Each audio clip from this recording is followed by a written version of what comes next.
सम्मान दिया। सबसे पहले मैं उसी मातृभूमि को नमन करती हूँ जिसने योग गुरु पतंजलि एवं शब्दक महर्षि जैसा संतान दिया। आप सभी को मेरा प्रणाम। मैं सुनिधि, राजनीतिक विज्ञान सेमेस्टर 1 की छात्रा, पूरे राजनीतिक विज्ञान विभाग की ओर से यहाँ उपस्थित आदरणीय प्रधानाचार्य, शिक्षकगण एवं सभी छात्र एवं छात्राओं को प्रणाम करती हूँ। आज अंतर्राष्ट्रीय योग दिवस के उपलक्ष्य में हम यहाँ योग की महत्ता को दर्शाते हुए एक नुक्कड़ नाटक प्रस्तुत करने जा रहे हैं। दोस्तों, हम यहाँ पर आपको कोई नाटक या तमाशा दिखाने नहीं आए, बल्कि ये बताने आए हैं कि नाटक एक समाज का दर्पण है जिसे समाज की सोच को बदला जा सकता है। योग शब्द तो पहले हमने कई बार सुना है, पर क्या इस शब्द का सही अर्थ हम समझते हैं? तो आइए इस शब्द का मतलब समझते हैं और इस नाटक के जरिए हम उसके फायदे को समझते हैं।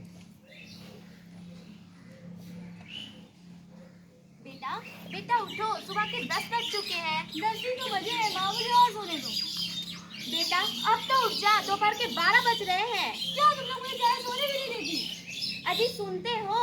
देख लो अपनी लाडली की करतूते। सूरज सर पर आ गई है और अभी तक इसकी आंख नहीं खुल रही है। क्या तुम्हारा सुबह हो गया स्टार्ट? सोने दो इसे। एक तो ऑफिस का टेंशन, ऊपर से घर वालों तो अलग ही टेंशन। हाँ, तमाशा तो मैं ही करती हूँ ना। देख लो अपनी लाडली को, बाकी दूसरे बच्चों को देखो, सुबह जल्दी उठते हैं, नियमित व्यायाम करते हैं, और एक अपनी लाडली को देखो, फोन से तो फुर्सत ही नहीं है इसे। मैं तो अपने लिए बोलती हूँ ना ये सब। आजकल तुम्हारा हर रोज का हो गया ड्रामा। बंद करो अपना तमाशा। एक तो ऑफिस का स्ट्रेस कम होने का नाम ही नहीं था, घर आओ तो अलग ही टेंशन। लेकिन मैं ही मर जाऊंगा।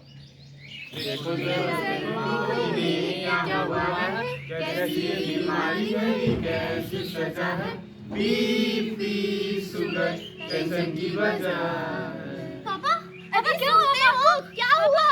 आग तो खोलिए। कोई अस्पताल लेके जाओ। बचाओ। डॉक्टर साहब, देखिए ना इन्हें क्या हो गया। आज सुबह बेहोश हो गए। अरे इन्हें माइनर ब्रेन स्ट्रोक हुआ है। इन्होंने किसी चीज का काफी स्ट्रेस ले लिया था लगता है।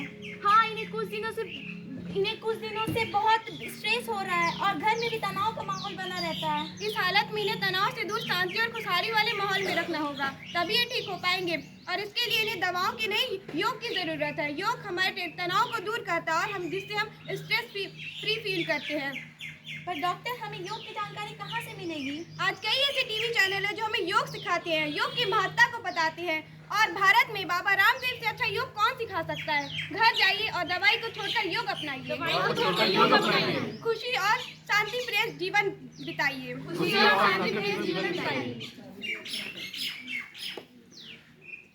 बेटा टीवी ऑन करो और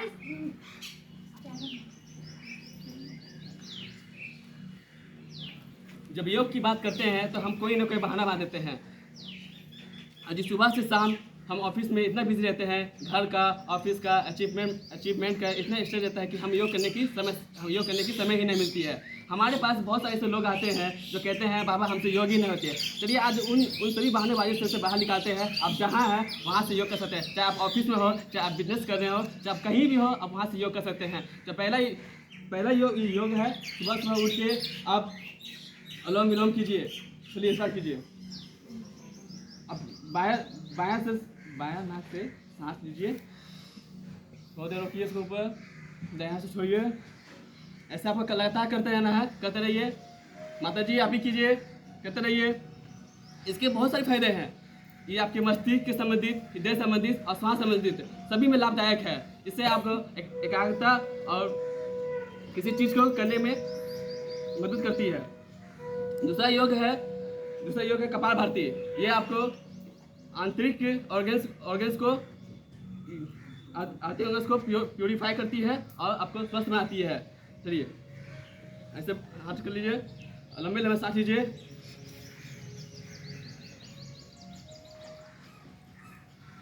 आपकी जो ये आपको हमेशा 3 बार 4 बार करना है, 3 में 2 बार। इससे आपको इसके आपके आंतरिक और बाहरी सभी ऑर्गन्स को लाभदायक मिलेगी और आपको स्वस्थ बनाएगी। और आखिर जो योग है वो हस्त योग है। आजकल सभी लोग कहते हैं, मेरे पास जितने लोग आए हैं सबकी एक समान समस्या मैंने देखी है। वो कहते हैं बाबा जी हम चिंता बहुत करते हैं, बहुत सोचते हैं। तो उन सभी के लिए मेरा मानना है चिंता ही चिता के कारण बनती है। तो मैं हंसते सभी को है, लेकिन हंसने का सही तरीका पता नहीं है। तो चलिए हम आज बताते हैं। अब दोनों हाथों को खुले हाथों से उठाइए हाँ हाँ हाँ हाँ, हाँ, हाँ, हाँ, आप सभी हंसिए, आप सभी हंसिए, आप सभी को हंसिए। और ये जो योग है ये आपको तरोताजा बनाती है, आपका चिड़चिड़ापन दूर करती है, जिससे कारण आप दूसरे से मिलते हैं तो खुशी चेहरे से मिलते हैं और उसे भी अच्छा लगता है आपसे मिलने में। ये बहुत लाभदायक है। और ये आखिरी योग है, ये उन बच्चों के लिए है जो एक ही समय पर टेबल में बैठे बैठे उसे कमर गर्दन सब अकड़ जाती है, जिसके कारण वो पढ़ाई करने में बहुत दिक्कत होती है। तो उसके लिए एक योग है, अपने दोनों हाथों सीधा कीजिए, उसको स्ट्रेच कीजिए, चारों तरफ से इसे कंधे पर लाइए, तो गोल गोल घुमाइए, गोल गोल घुमाइए, घूमते रहिए जब तक आप लोग कंधे स्ट्रेच हो जाए। इससे आपको बहुत फायदा मिलेगी। रुकिएगा नहीं, कोई मत रुकिएगा, आप सभी कीजिए। इससे आपके गर्दन, रीढ़ की हड्डी, कमर, मांसपेशियां सभी में रिलैक्स फील होगी।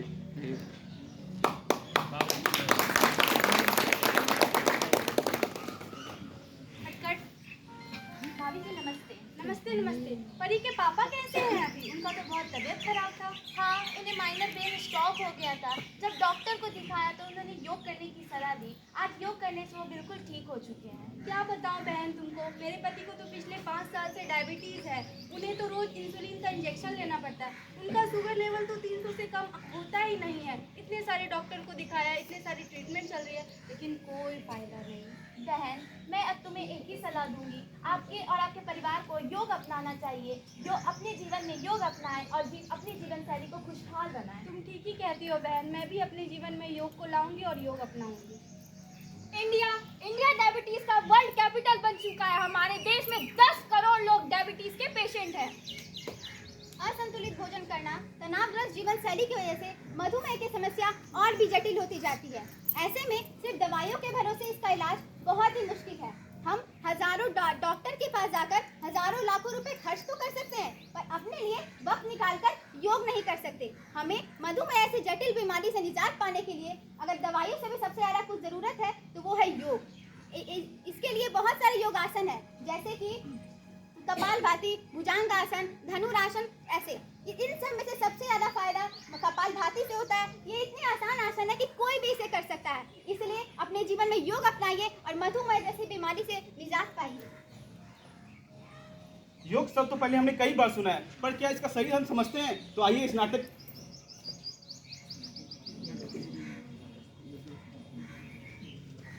धन से स्वस्थ होने के लिए वह तन और मन दोनों को भोग दिया जाता है। जिंदगी की भागदौड़ में इंसान इतना व्यस्त हो गया है कि उसकी जिंदगी सब क्या हो रहा है उसको पता ही नहीं है। आज भारत में बीपी शुगर से भी बढ़कर अगर कोई बीमारी उभर कर आ रही है तो वो है अवसाद, यानी कि डिप्रेशन। शर्मा जी की बेटी का जी पेपर एडवांस का पेपर आने वाला था, सुना है उसका? अरे बेटा कैसे हो? नमस्ते अंकल। नमस्ते आंटी जी। अंकल कहिए। बेटा तुम्हारा जेई एडवांस का पेपर था, कैसा हुआ? अंकल मेरा तो सिलेक्शन हो गया अच्छे नंबरों से। और मिश्रा जी का? मिश्रा जी का बेटा का आज शाम तक आ जाएगा अंकल। अरे ये भीड़ किस चीज की लगी है? अरे शर्मा जी के बेटे ने छत से कूद के अपनी जान दे दी, क्योंकि इसका जेई एडवांस क्लियर नहीं हो पाया और इसके ऊपर फैमिली पैसे भी बन रहा था और इसके पापा का फाइनेंशियल सिस्टम भी थोड़ा खराब हो गया था, इसलिए इसने डिसाइड कर लिया।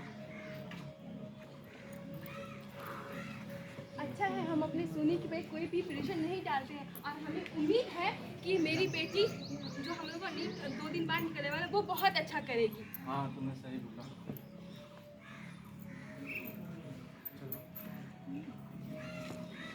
बधाई हो बधाई। अरे भाई आपके घर बेटी हुई है, बेटी। अरे भाई बेटी नहीं, डॉक्टर बोलो डॉक्टर। क्यों हर समाज की रीत वही, क्यों गूंजे ये गीत वही, क्यों बेटा बने इंजीनियर और बेटी बने डॉक्टर ही। बेटा कहाँ हो बेटा? जी पापा। बेटा मैंने अपनी जिंदगी की सारी कमाई तुम्हारी पढ़ाई पे लगा दी है। मेरे और तेरे बच्चे के सारे सपने अब तुझे ही पूरे करने हैं। जी माँ, जी पापा, मैं पूरी मेहनत करूँगी। बेटा पापा जो भी कहते हैं वो तुम्हारी भलाई के लिए ही कहते हैं, बस तुम मन लगाकर पढ़ाई करो, बाकी तो तुम समझदार हो ही। जी माँ। अरे सुनी, तेरा नीट का रिजल्ट आया क्या? क्या? कब आया? मैंने तो नहीं देखा। अरे आज ही आया, मैंने तो देख लिया, मैं वो पास कर गई, तू देख ले अपना। रुक जा, मैं अभी तुरंत चेक करती हूँ। बेटा क्या हुआ बेटा? हाँ मैं पास नहीं हो पाई, मैं 2 नंबर से फेल हो गई। कोई 18 के पढ़ाई की थी, मेरी सारी मेहनत बेकार हो गई। कोई बात नहीं बेटा, बस तुम रो मत। कट, ये कट। तो ही है कुछ नंबर से, जिंदगी से थोड़ी ना हारी हो, सब कुछ अच्छा कट, कट। होगा। अच्छा रुको बेटा, दरवाजे पे कोई आया है, तुम रोना मत, मैं देखती हूँ। नमस्ते भैया जी, अंदर आइए। कैसे हैं आप लोग? बेटा अंकल के लिए पानी लेके आना। अंकल जी नमस्ते। अरे बेटा नमस्ते वस्ते छोड़ो, ये बताओ कल तुम्हारा नीट का रिजल्ट आने वाला था, क्या हुआ उसका? अंकल मेरा सिलेक्शन नहीं हो पाया, मैं 2 नंबर से फेल हो गई। क्या 2 नंबर से? अरे बेटा तूने अपने माँ बाप के मैंने पानी फेर दिया, लालच है तू जैसी औलाद पे। लालच है, लालच है, लालच है। अब मैं क्या मुंह दिखाऊंगी अपने घर वाले को? रिश्तेदार मुझ पर हंसेंगे, मेरे सारे दोस्त मेरा मजाक उड़ाएंगे।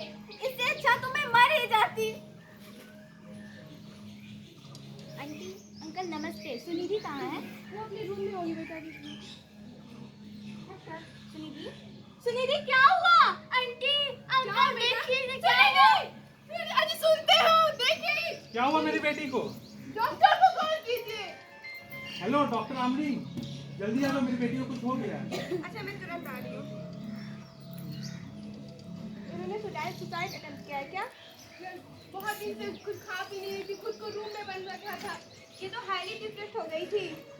अच्छा ठीक है, आप लोग चिंता मत कीजिए, मैं फिलहाल कुछ दवाई लिख देती हूँ, लेकिन आगे से आप लोग ध्यान रखिए, ये सब प्रेशर की वजह से हुआ है। तो आगे से नियमित व्यायाम, वॉक और योग वगैरह की सलाह देती हूँ, और इससे आगे से व्यायाम कराइए, इससे इसकी हालत में सुधार होगा। इससे मेरी बेटी ठीक तो हो जाएगी ना? जी जरूर ठीक हो जाएगी, आप योग अपना कर देखिए।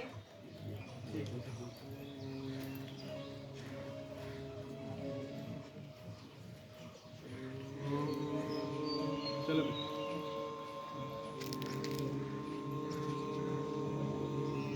माँ ये लोग पास में सब क्या कर रहे हैं? बेटा ये ओम का उच्चारण है, डॉक्टर ने तुम्हें यही किसी के एडवाइस दिया था, यही करने से तुम ठीक हो पाओगी। माँ मुझे याद आ रहा है, जब मैं अपनी परीक्षा की तैयारी कर रही थी तो मैंने भी पढ़ा था कि ओम का उच्चारण हमारे लिए कितना लाभदायक होता है।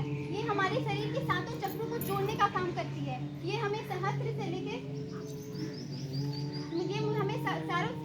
सातों चक्रों को जोड़कर हमारे शरीर को स्वस्थ और सुंदर बनाती है। पर माँ मैंने ये कभी नहीं सोचा था कि आज ऐसी नौबत मुझे आ जाएगी। अगर मैं शुरू से योग करती तो आज मुझे ये दिन नहीं देखना पड़ता। माँ तुम सही बोल रही हो बेटा। हम लोग हम लोग योग रोज करेंगे योग और अपनाएंगे। जरूर अपनाएंगे, हम हाँ। हमेशा ठीक रहेंगे। सही कहते हैं लोग, जब तक आपके जीवन में योग होगा, दूर आपसे हर एक रोग होगा। आज डिप्रेशन ने हमारे भारत में युवाओं से लेकर बुजुर्गों तक किसी को नहीं छोड़ा है। आज डिप्रेशन के वजह से हमारे भारत में लगभग 6.5% लोग इस बीमारी से ग्रस्त हैं। अगर आप इस बीमारी से बाहर निकलना चाहते हैं तो योग से अच्छा विकल्प और कोई नहीं है। अरे भाई, पर योग से होगा क्या? क्या है इसमें? योग एक ऐसी विद्या है जो पूरे विश्व को सच्चिद और आनंद का मार्ग प्रस्तुत किया है। योग हर सांस के संगीत के साथ हर कोशिका का नृत्य है, जो शांति और सद्भाव पैदा करती है। योग का स्वरूप शरीर के अंधेरे कोनों से जागरूकता का प्रकाश को बिखेरना है। योग परिलोक सुधारने का नहीं, इसे समाज में निहित करने का ये है। हमारी पर्वतों की गुफाओं से ऋषियों के परम ज्ञान से जन्मी योग विद्या आज दुनिया के कोने कोने में अपनाई जा रही है, नॉर्थ पोल से लेकर साउथ पोल तक। शरीर की सरहदों से निकलकर मन के दरवाजे तक पहुंचकर जो अंधेरे में भी ज्योत जलाए, वही तो होता है योग। योग के जरिए हम शरीर में क्रोध, अहम और विश्वास से अस्तित्व पा सकते हैं। सोचो एक ऐसा इंसान जिसमें अहम का ना हो नामो निशान। सोचो एक ऐसा परिवार जहाँ ना हो गुस्सा, ना हो तकरार।